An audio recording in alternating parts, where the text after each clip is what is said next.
Well, a very good morning to you, and thank you for joining myself and my colleague from Film London, Rebecca Baker. My name's Julian Scott. I am Film London's animation consultant, and what that means is I work a couple of days a week with Film London, primarily trying to raise inward investment and working on business development for London's animation community. But other parts of what I do are skills and training, and we recently, as far as animation is concerned, launched a diversity and inclusion initiative, which we launched about 18 months ago as part of our new animation strategy. We started off with some seminars and working groups with most of London's animation studios about how they could encourage people who identify as having a disability to apply for jobs, to talk to them about working with those studios, and then retaining those jobs. And the question that we were managing to put across to the studios, and the question that the studios were being told to ask of the community is, what can I do, I as an employer do to enable you as an animator who identifies as having a disability to do your best work, to give your best. What environment do you need? What steps do you need from us in order for you to do your best? It wasn't a box-ticking exercise whatsoever. We felt very strongly that there is a rich seam of talent who the studios aren't reaching. Rich seam of talent of animators, character designers, background artists, whatever it was, compositors, who, because of their situation, felt they couldn't apply for jobs, couldn't approach studios for work, and were nervous about working in an environment like that, what the pressures were going to be. A big chunk of that was based on, I suppose, more obvious disabilities, people with mobility issues, blindness, being deaf, etc., etc., etc. More recently, we've moved into animation and neurodiversity and looking at that.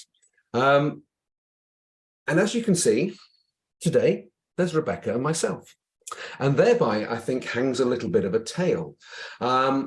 It's possible, we did reach out. We worked very, very hard trying to get 2 or 3 people who identify as being neurodiverse and work within the animation sector to join us on this call.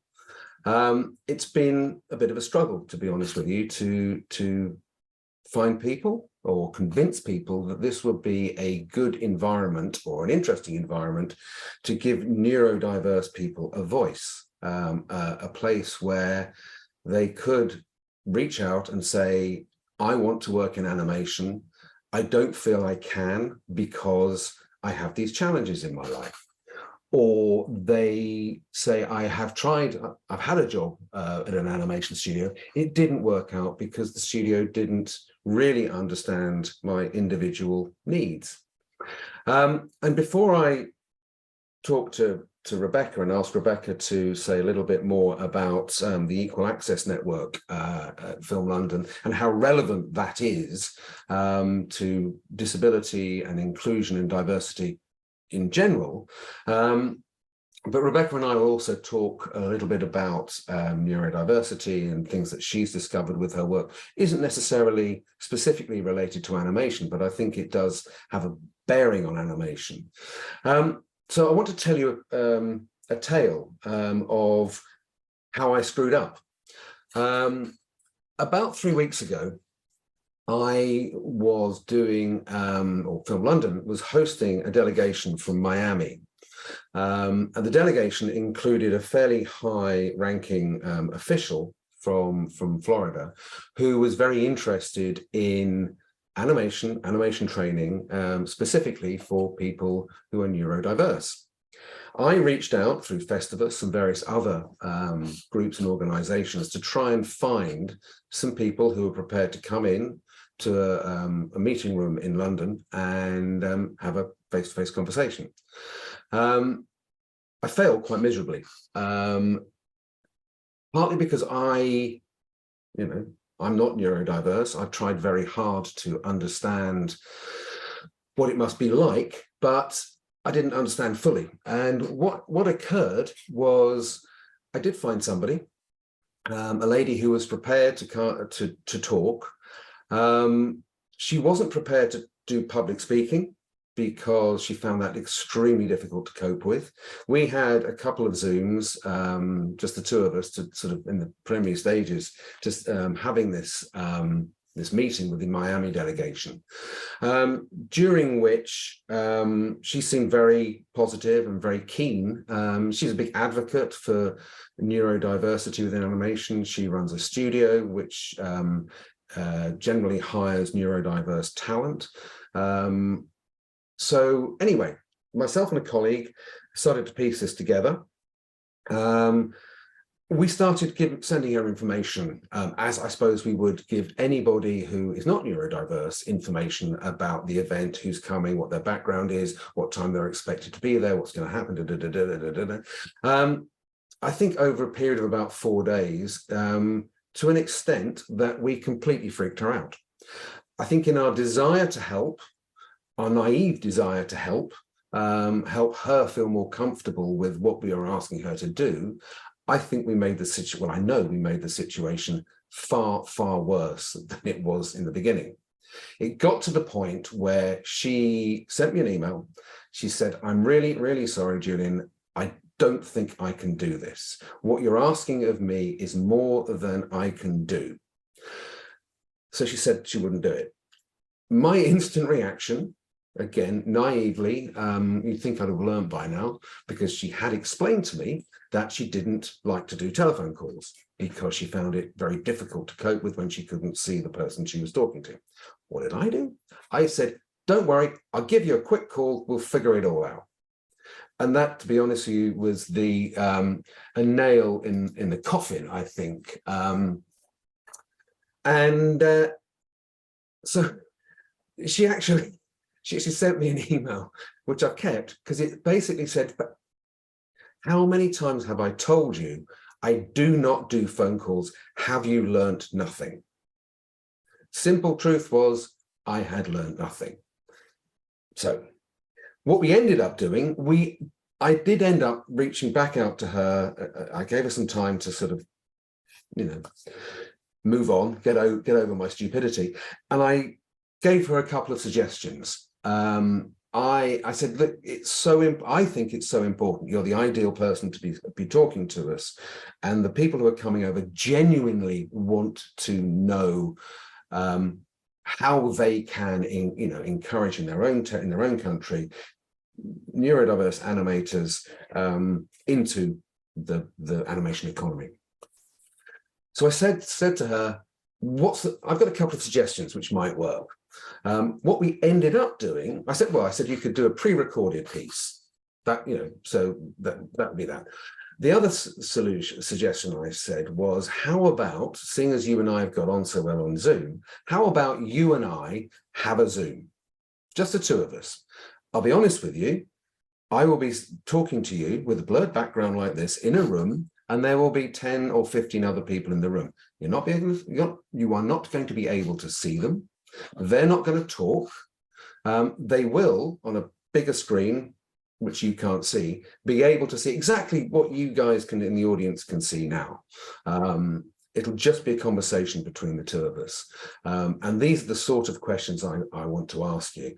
If that works for you, we can have a trial run and everything else.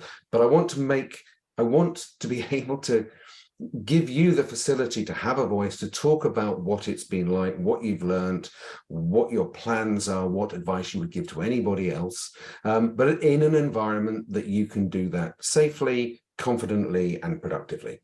And thank goodness she turned around a couple of days later and said, "Yeah, I'll do the Zoom." And we did the Zoom. We just had a conversation. And she's really nice to talk to, and really smart, and really, really understands what it's like. And the other sort of 12, 15 people in the room were absolutely blown away. They learned so much. They took away so much to such an extent that what we're looking at doing now is, with a London studio, is trying to work a system where we can train neurodiverse animators based in Florida from London. And that has entirely come out of this one person being prepared, after a few hiccups along the way, to talk to them. And I hope I personally have learned a huge amount more. I hope that the people that I try to reach out to try and encourage them to be on this Zoom with Rebecca and myself, I hope I approached them in the correct way. They didn't come back to me. Lots of people didn't respond. The lady who did that Miami Zoom with me, she was going to do it. And then about a week ago, she emailed me with huge apologies. Something had happened in her elsewhere in her life, which she was finding overwhelming, and she was finding it very difficult to process. And she basically said, look, I can't add this on top of everything else that's going on in my life at the time. But what she did say was she thought this was an incredibly important session for the festival to have.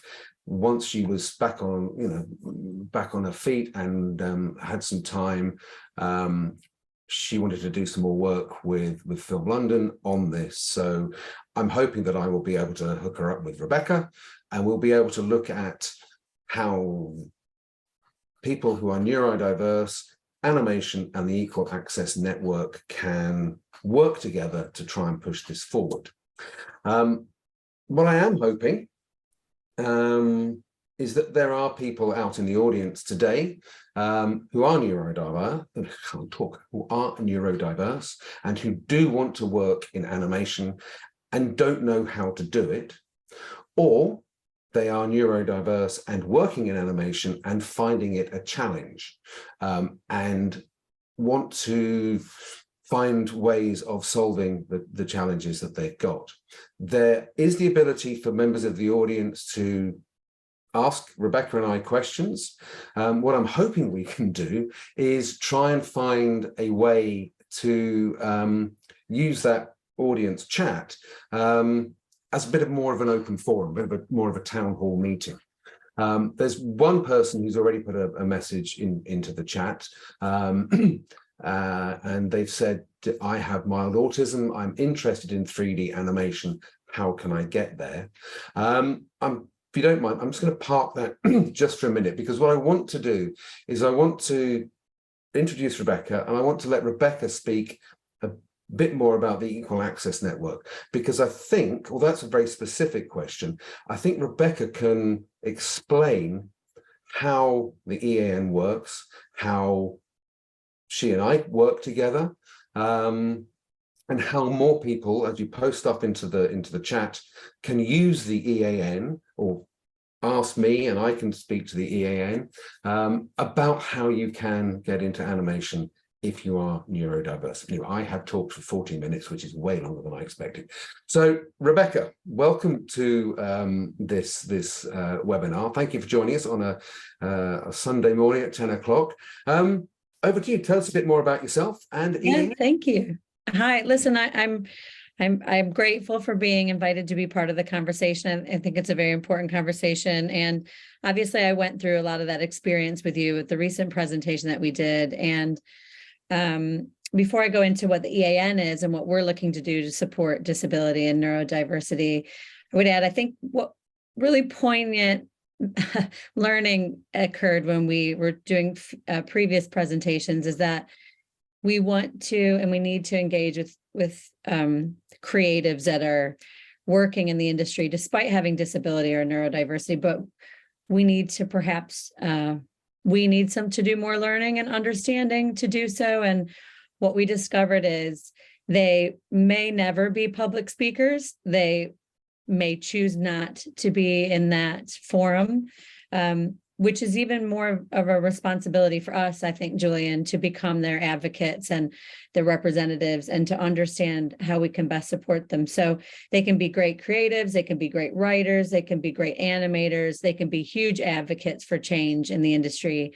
But perhaps there's a role for us as well to listen and to present on their behalf. And I think perhaps that's what we're doing today in some small way. We're trying, trying as we can. So let me see if I'm able to share so I can illustrate a little bit what the EAN is a bit better than just with my words. Is everyone able to see that? Yep. Okay, let me just change it to presenter view. Okay, does that work? We can, yeah, but might you want to do slideshow? Can you use slideshow? Okay, hold on. Use slideshow. All right, is that better? Yep. So the Equal Access Network, I'll be quick with this because I am obviously passionate about what I do and I can ramble on for hours and it's Sunday morning. So I'll be very much to the point. About 6 years ago, the mayor helped start the Equal Access Network here at Film London because he felt like those who are working behind the camera in the industry were not representative of the people that live and work in the city of London. So it's been an interesting challenge. How do we make more diverse individuals access the industry and stay in the industry that they want to work in?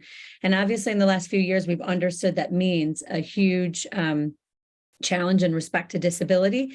If there's people with disabilities or neurodiversity that want to be working in film and TV and animation, how do we help them? How do we support them so that those numbers are representative? Our core aim is to promote this across all the film and TV studios and animation studios that we work to support. And so obviously there's a partnership there with Julian. These are some of the training providers that link with us when they're turning out young creatives ready to work in the industry, and we can offer links to jobs and opportunity. Some of the many employers that we work with and we're building partnerships with to provide opportunity. And then obviously through my relationship with Julian, many of the animation companies. So some of the roles, we put 50 people into work this month in November, and that's a wide range of opportunities from teaching, runner, writer, development roles, script researcher, and obviously animation roles as well. We partner with some of the big studios. So this was in the Hollywood Reporter. We have a partnership now that every film that Universal does in the City of London, we help provide talent. So I'm just very quickly giving you an overview of what we do, and then I'll focus for a minute, Julian. I'm aware we want to leave time for questions, so I won't go into too much detail. But yeah, 2019, Ofcom, who's sort of our governing body for television, has noticed that we're really, we're not rising to the challenge with our disabled community here in London, that we have a responsibility to do much better representation. And this has come to all the key broadcasters that they have to create more ambitious targets and they have to start to reach them. So as a result, a lot of film production companies and TV studios have come to the Equal Access Network asking for our support with monitoring how they recruit and how they support and employ individuals that are working creatively with disability. So we've worked together with some of the training providers like Screen Skills and Think Bigger. We've also worked a lot with Julian to create a slate of, and his animation department, to create a slate of master classes and learning opportunities for studios and employers and production companies to understand how they can improve. But also to support our members. So the Equal Access Network has 5,000 members. I welcome you to visit our website at Film London's website to understand whether we can support you, to help find you work and opportunities and training, all free, thanks to the Mayor of London.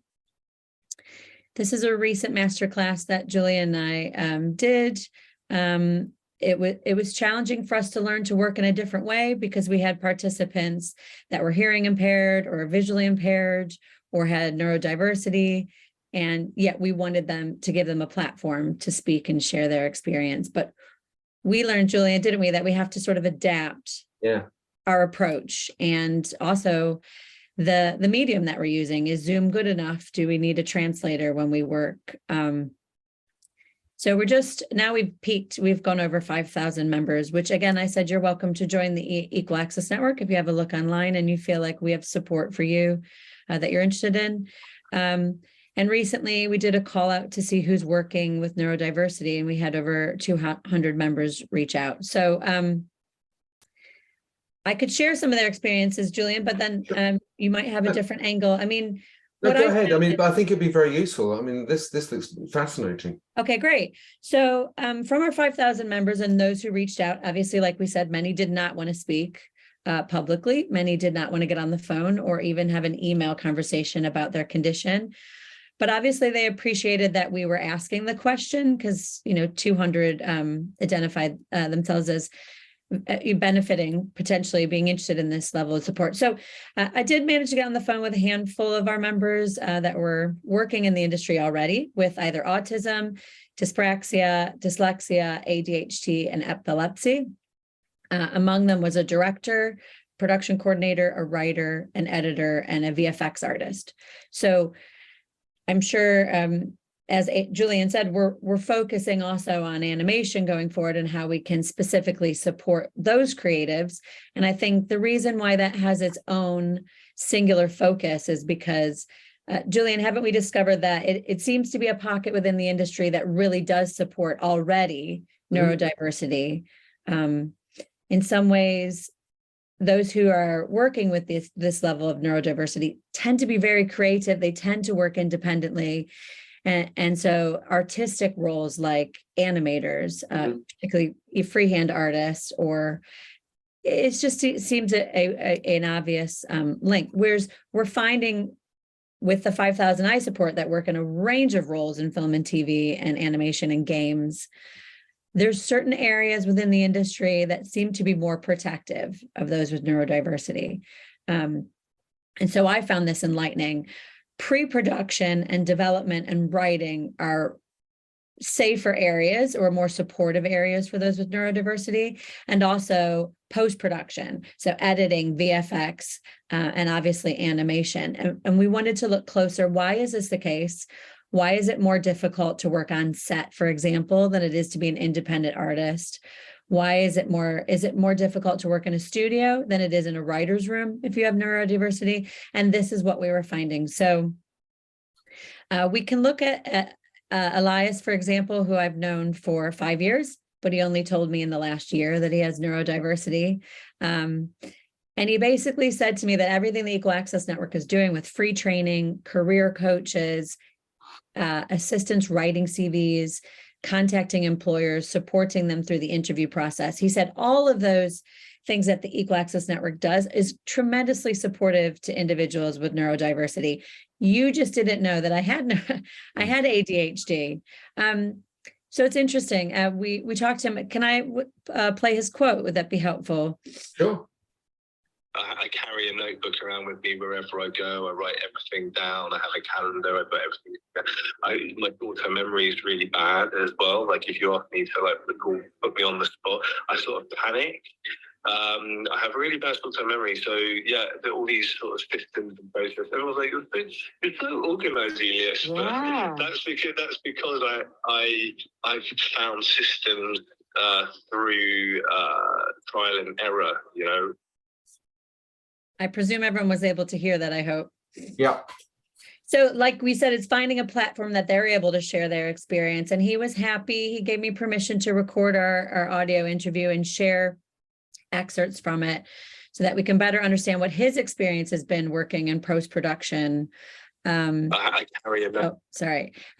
So Christian Field, there's only 3 individuals that I'll share their quotes if that's helpful. But obviously, Christian's another individual I've had a relationship with for over 2 years. He's been trying to work from the production office to get more into development and be a creative writer, which obviously could translate into the animation industry as well.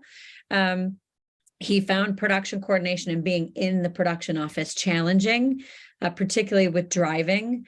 And then as he wants to move into being a writer, or in development, he's finding that really difficult because of the sheer volume of reading. And so with dyslexia, He's preferred not to tell many of his employers that he has dyslexia because he doesn't want to be given less scripts.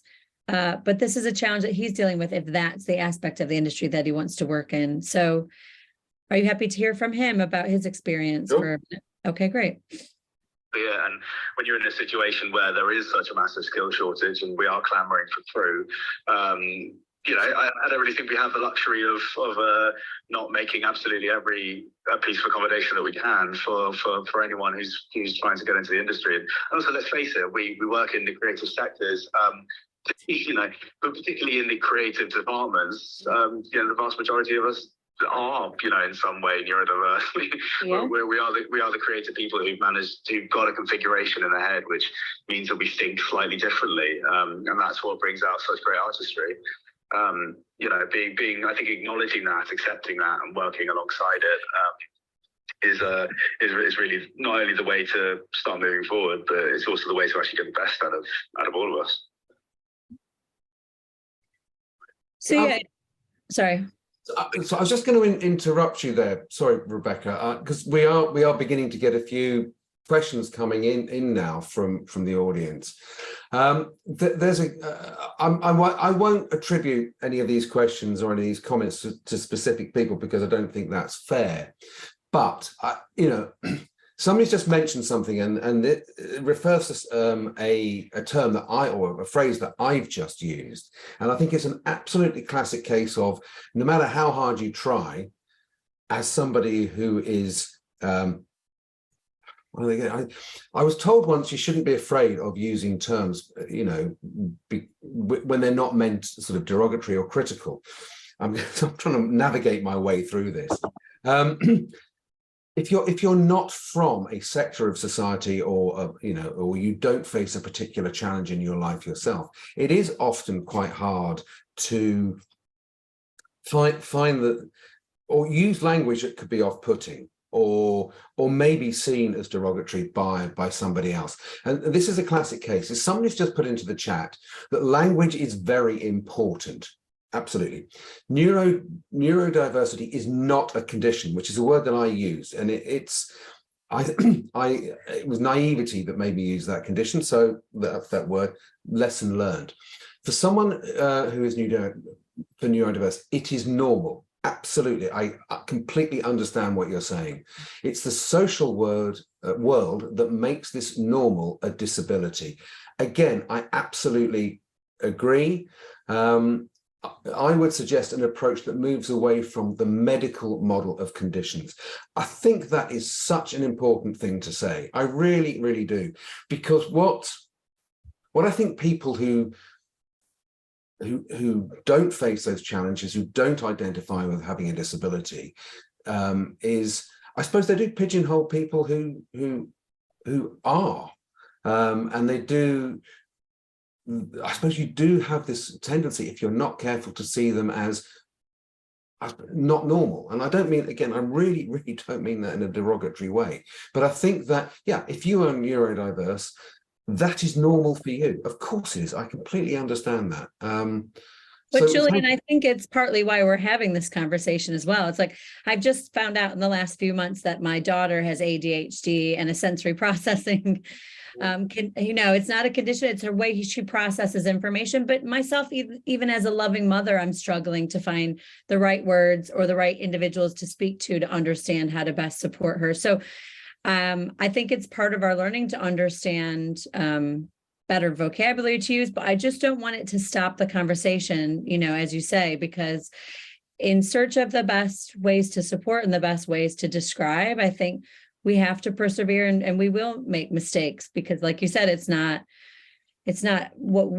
our perspective on life. It's not been our experience, but we're trying to understand it better, right? No, absolutely. And I think that, you put up a slide a few slides ago about the webinar we ran on disability and inclusion a year ago. And absolutely. And what those sessions enabled us to do was to give people who identified as having a disability a voice in this discussion. And Rick Freeney from Freeney Williams, who are quite a well-known disability and employment consultancy. And Rick himself is blind.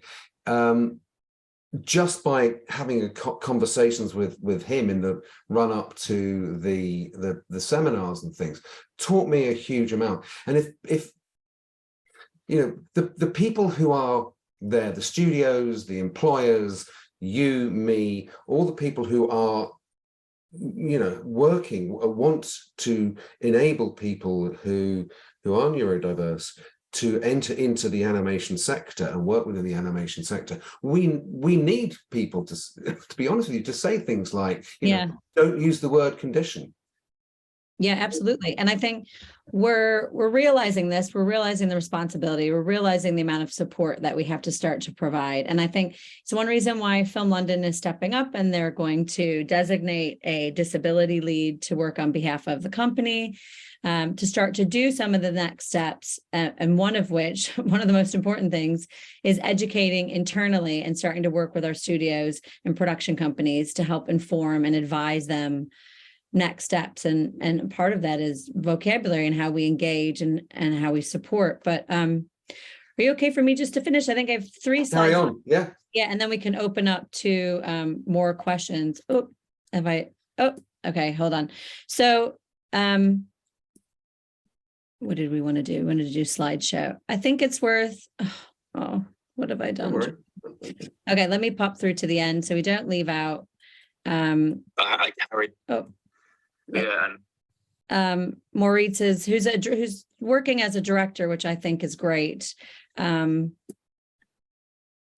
lastly, so we talked about what do we do next? How do we move forward? We've looked at over the last 6 years as the Equal Access Network, what's worked. We've looked at the presentations that we've done with you, Julian, and the other companies that have worked to help us do better and do more, and what's working. And we've put together a plan of what we can provide and how we can do more and do better. We've realized in the last 2 years that job shares are very beneficial. So in post-production for Pulse, I think they do Gangs of London, we put in 3 individuals all working, one recovering from a brain tumor, one with MS, and one with significant neurodiversity. And they worked as a team to deliver on deadlines and targets for post-production. And they then went on to work for HBO and for other productions as a team of 3, which is a great model that we hope to increase and create those sort of opportunities. We've put members of our team, we're looking for a disability lead to come in and support the company and work with our other studios and production companies. You can see some of the examples yourself. Mentoring is very important, but having spoken to members of the EAN about not anticipate what we think the support should look like, but actually ask them what type of support they'd be interested in. And I found it enlightening. It was, why don't you just set up a forum and let us talk to each other? Because individuals working with neurodiversity know we've come up with modifications, apps, processes, good production companies, good experiences. And it's best if you just create an atmosphere or a forum where we can meet on a regular basis and share best support to young new entry individuals, students coming into the industry.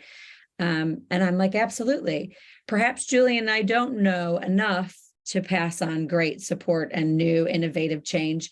But if we listen and we allow them to engage as a community, that's where I think the change and the best suggestions will come from. And we're looking at the moment about the way we post jobs, the way we do application processes, the way we roll that out to our employers and the studios.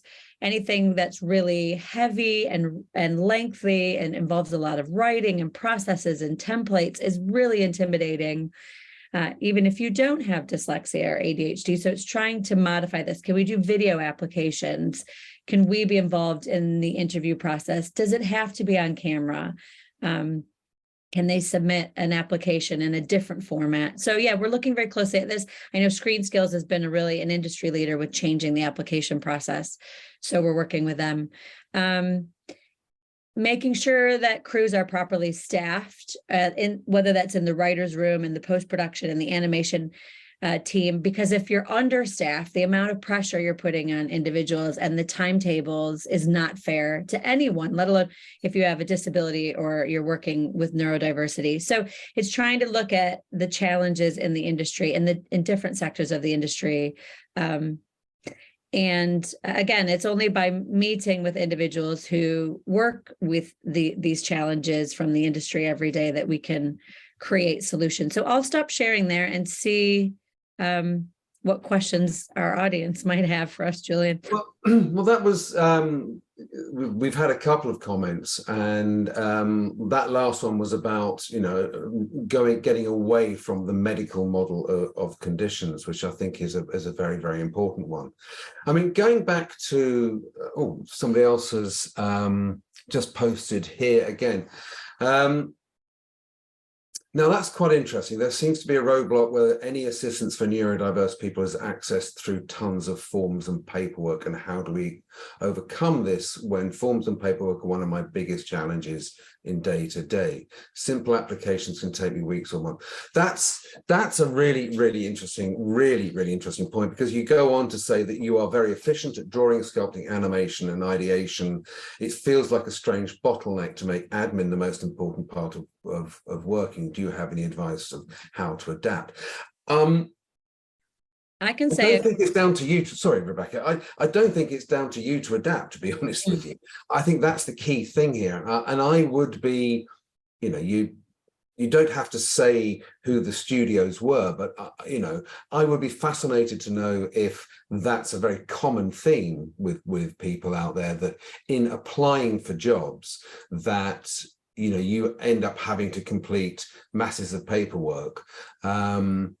Because I think if that is the case, that's absolutely one of the things that we can reach out to the employment community, the hiring community, and say to them, look, you need to change this. It was something that we came up against last year when we were doing a sort of a broader look at disability and inclusion, where we were being told by people that,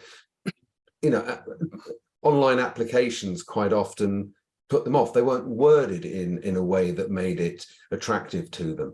And this is a classic, because I wrote down, Rebecca, when you were talking and thinking about that first question about I have mild autism, how do I get there, is my assumption, naively, had always been that the thing that was going to get an animator hired was their work, the ability to show that they could animate, they could do backgrounds, and there are all kinds of free to use online software and things which people can use to hone their skills and show what they've done.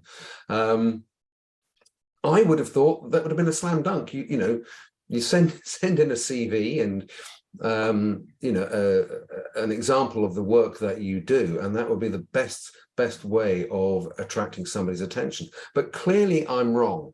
So there's some work that we can be doing there for sure. I mean, maybe I will start reaching out to some of the studios and ask them what their application process is, how much paperwork is involved. Have they thought that somebody who is neurodiverse, that puts them off?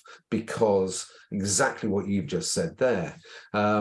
Well, and I'll join you in those conversations, Julian, and that's why we want to bring in a lead to help us have those conversations. And I think, luckily, the studios and employers are coming to me because they're going, Ofcom's given us these targets. Yeah. The studio's given us these targets. Rebecca, where are individuals with disability? How do I hire them? How do I improve my numbers? How do I represent better? I can't find anyone. And I'm like, well, you're not finding any applicants because your process is broken. So even if you're the best animator in the world, unfortunately, once you send your material in, you then need to sell yourself. You then need to interview. You then need to present yourself, probably to a room full or a Zoom full of extroverts. I mean, good luck, right? So yes, you need a representative. You need an advocate. If Film London can support with that, we love to, and we need to. And it's not just getting work, it's getting funding, getting bursaries. Pitching ideas, hiring. So the whole process can be intimidating, and we need to understand more and do more. Absolutely.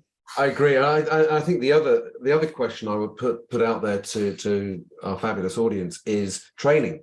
How did you do a degree in animation? Are you in the process of doing a degree? Would you like to do a degree? If you have been trained, where were you trained? How were you trained? What challenges did you find in that training?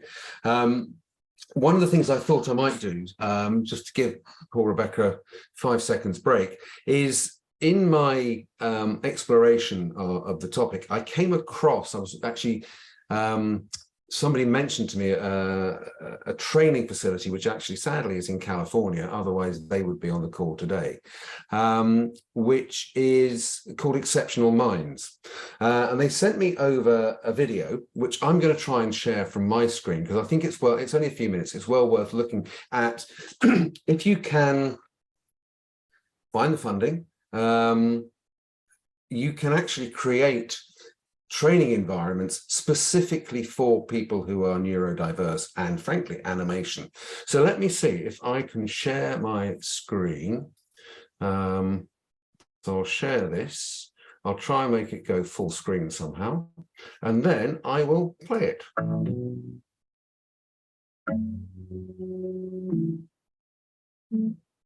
Exceptional Minds is a vocational training program for young adults on the autism spectrum who want to have careers in animation and visual effects. Exceptional Minds, we're very aware of the fact there are too many young adults with autism that are unemployed. There's nothing that they can't do, and they keep proving it time and time again. At this school, we ask, what is your goal? What is your dream? They give them confidence, they give them certification, they give them something tangible to use in the future. I've been able to grow so much, started seeing more clarity in my art style. It has been amazing just discovering what I'm good at. Learn more about visual effects, and now I do it full time. They know that they are making progress towards an achievable goal, not just a job, but a career path.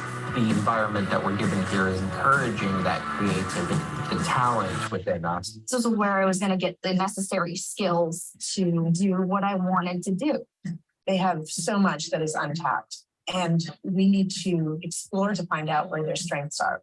They're feeling good about what they do and what they can do in the future. People hand in hand with their focus and determination makes our movies far better. Some of our graduates have gone on to work in Nickelodeon, Marvel Studios, Cartoon Network, Mattel, Sony, and Fox. The studio is their first step into the professional world. Our Exceptional Minds studio has worked on over 700 projects, employing dozens of graduates. We've formed amazing partnerships with all the major studios and streamers over the past 10 years. EM represents acceptance, inclusivity, hope, and a sense of community. It's a place where you can be comfortable. Life-changing. I feel so much less alone than I used to. It feels like I'm a member of society. These first 2 years for Exceptional Minds is something for us to celebrate.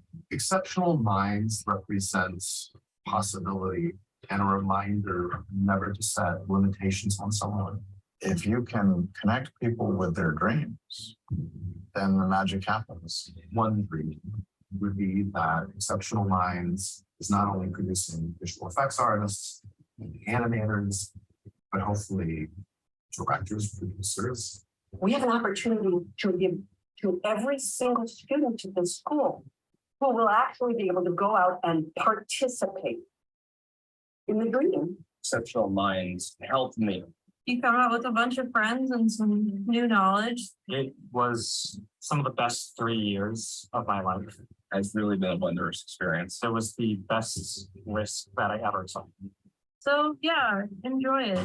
Enjoy the ride.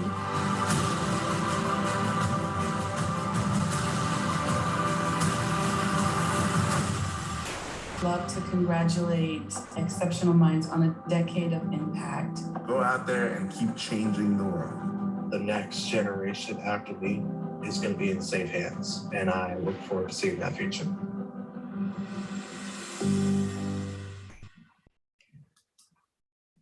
So there you go. I Those of find you online that are zooming in, I'm Oh, very hang on. sorry that you want to. Oh, wait, I have an idea. there we go. Sorry, that was that was me not great. turning my. I just find that so inspirational. Gotta get them to open up a studio here in London now, right, Julian? Well, yeah. I mean, what wouldn't that be lovely? I mean, one of the things that yeah, sorry, I find that so inspirational. I really do. One of the things that has come out of recent months and the work that we've been doing, and you know, especially with this Miami connection, is we're actually now looking at the possibility, which is probably of helping train some animators in Florida who are neurodiverse, because again, they have the funding. I wish we had the funding, because then we, you know, I know Screen Skills and everybody else is working very hard towards it, but the philanthropic opportunities that there are in the US are exceptional. And so, you know, I am going to talk to Exceptional Minds. I am going to talk to them about, you know, maybe coming over at some point and having some conversations, because I think what they've done is incredible. And what I take away from that video every single time I watch it is the positivity about it. And going back to language that somebody mentioned earlier on,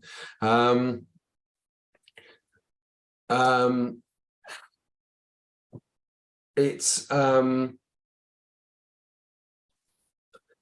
sorry, so I've just seen a comment in there which is which is kind of interesting.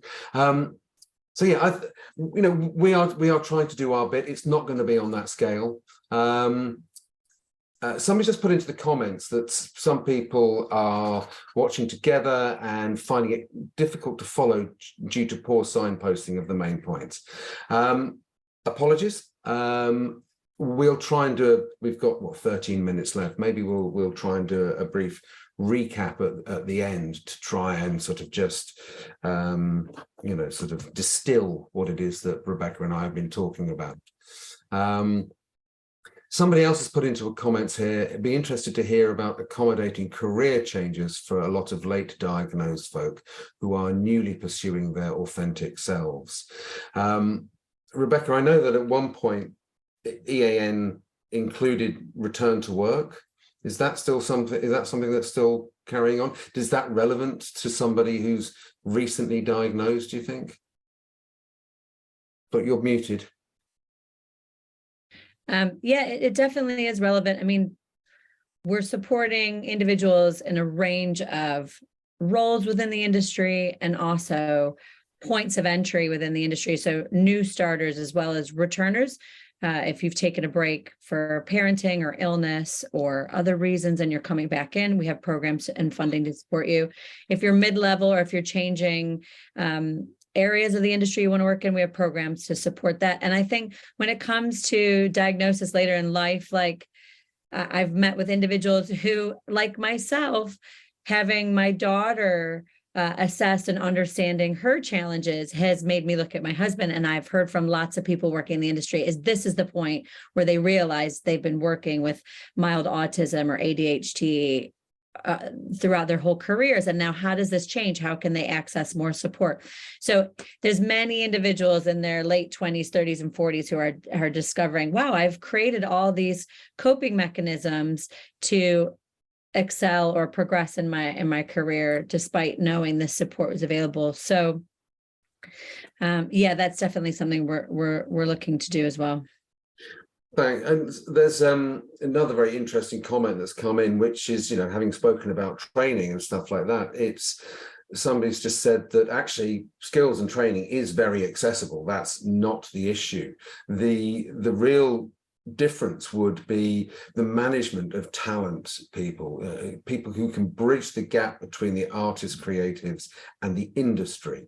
And I think that's actually from the same person who said earlier on that the whole application process being so complicated and so form-based is a bottleneck and makes it very challenging for them. Can I add to that as well that over the last 6 years, we've been going into film schools, graduate programs, Ghetto Film School, Mama Youth, London Screen Academy, 27 different training providers, and we give a presentation. Okay, you're entering the industry. How can we support you? How do you continue to get free training? How do you access jobs for free? How do you understand what roles are out there and what support's out there? And I think going forward, acknowledging what it's like to work with disability or neurodiversity is got to be part of that presentation, because it's terrifying when you're entering the work industry from a training facility, no matter what. But if you have this challenge of not fully being understood and supported, it must be even more intimidating. So that's a real point where we have to offer support as well. I agree. And I think going back to, that comment about, oh my goodness, I've been bombarded with paperwork. It's going to take me so much time to go through that. If that's the case, if you've got, there's an application that you have seen or you've gone for with a studio in London, I'm sorry to be sort of a bit sort of territorial, but Film London is London. From my work, I tend to sort of look at the M25 as the boundary. It's not a strict boundary, but Sheffield is probably not just outside M25. If you've seen a job application or you've applied for the job and being neurodiverse, it's caused you concern or you think you can't do it, get in contact with us. And I can't make any specific promises, but what we can do is, I know all the studios in London. I speak to them on a very regular basis and meet with them. If you found a blockage, let me know. You can reach me. I agree. Yeah, sorry. You can reach me or Rebecca. My email is animation at filmlondon.org.uk. If you go onto the main Film London, if you Google Film London and go onto the Film London website, you will find the Equal Access Network. You will find animation. Or if you search within Film London, you will find animation. You will find my email address. Let me know. Studio so-and-so are advertising for this role. I don't feel I can apply for this because these are the challenges I face. Let me know and I will talk to them, or let Rebecca know. And between the two of us, we will talk to them. We will try and help you get over that roadblock. So that's interesting, because if I can just add, we have a team of 7 in the Equal Access Network, and daily we get emails like, I'm applying for this job. Can you help me tailor my CV to get this job? Or they want me to interview, or they want me to do this, or I'm applying for funding at the Arts Council and the application is horrible. And this is where we step in with our members and go, okay, let me support that moment where you need some advice, or we need to alter your CV, or we know someone at Blueprint Pictures, so I can get a contact there and find out if the deadline can be extended because you have challenges filling out the application. We can assist with that, and we do on a daily basis. So yeah, if that's the sort of support that you'd benefit from, then please do reach out to Julian and I. Absolutely. Somebody else has said, how do we see this intersecting with class? Offering jobs and opportunity to neurodiverse people is one thing, but if the jobs don't pay well enough to earn a living, then what's the point? And there's also a comment there about so many training opportunities going to middle class people who can afford the time and money to work for less as they come from wealthy backgrounds. I don't feel qualified to answer that question directly.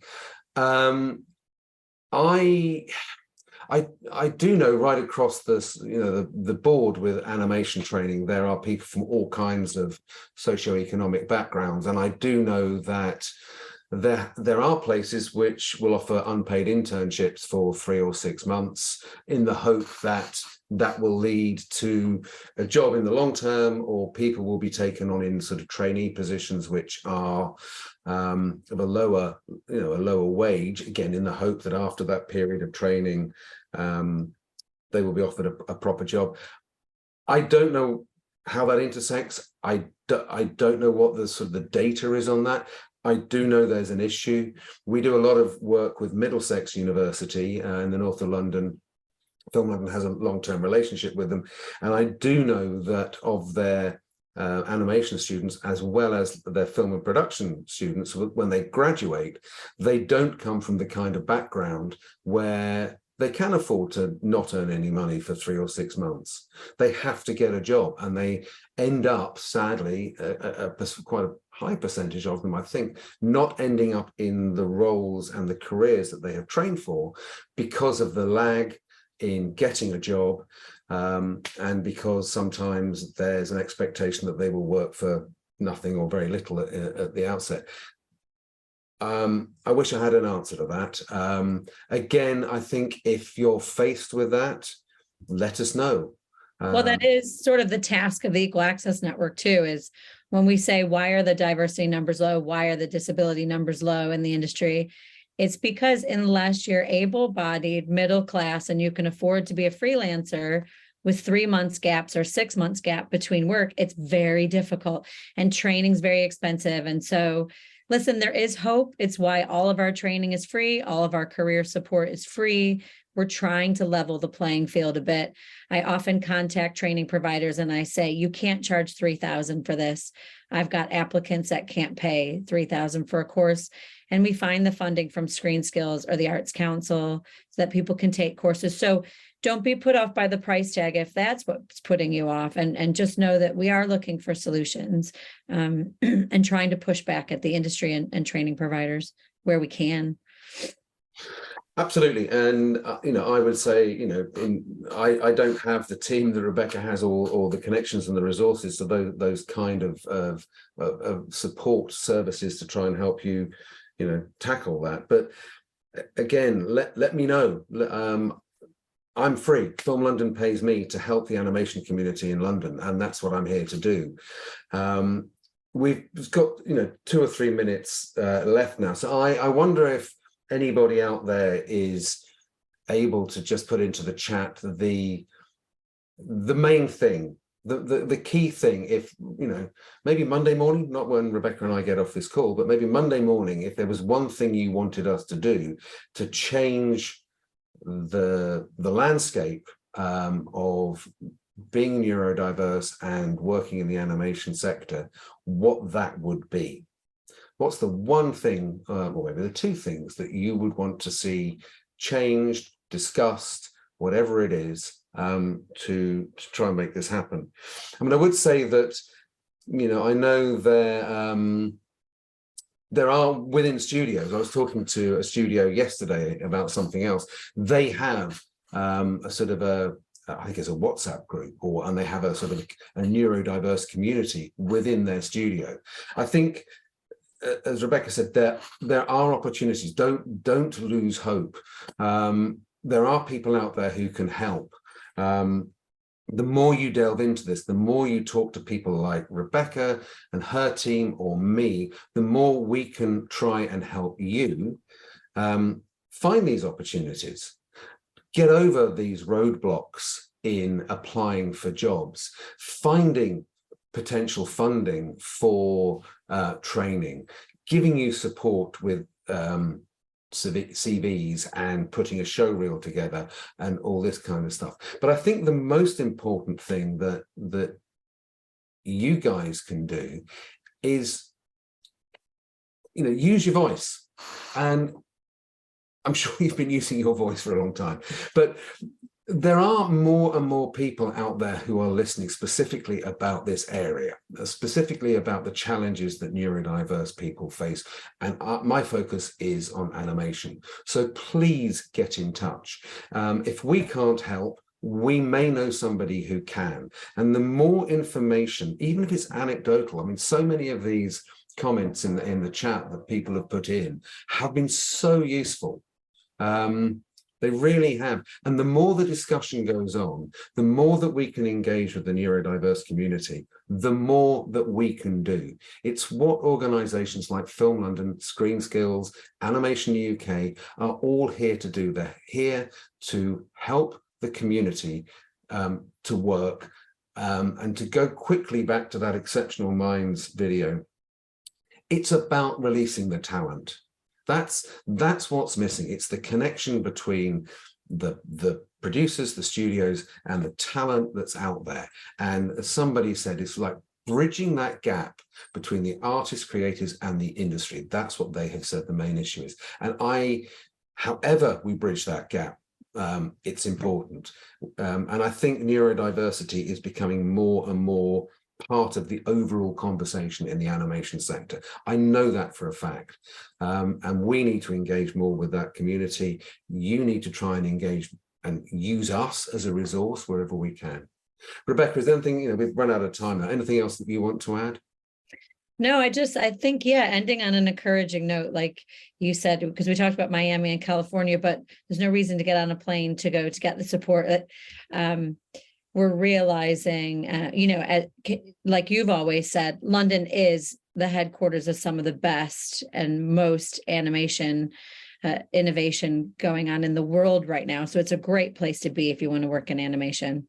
It really is. I mean, on a broader thing, people often ask me why those major studios, why the Pixars, why the Disneys and everything come to London for their feature films. And the simple answer to that question is, it's not the tax credit, it's not the financial incentives, it's because of the talent. They come here because of the talent, and London is, frankly, the home of animation talent. I don't care what anybody else is. And we need to broaden that to make sure that people who are neurodiverse are part of that talent pool. It's for everybody's benefit. Anyway, listen, we've overrun by a minute. I need to let Rebecca get back to her Sunday. I need to do the same. I'd like to thank personally Rebecca, who has been brilliant. Thank you very much. And I can't say how much I admire what the Equal Access Network does. It really is a tremendous group within Film London. They do fantastic work. Thank you to NAG and everybody at LIAF. I hope you all have a very, very good Sunday. Take care. See you soon. Bye-bye. Thanks, Julian. Bye.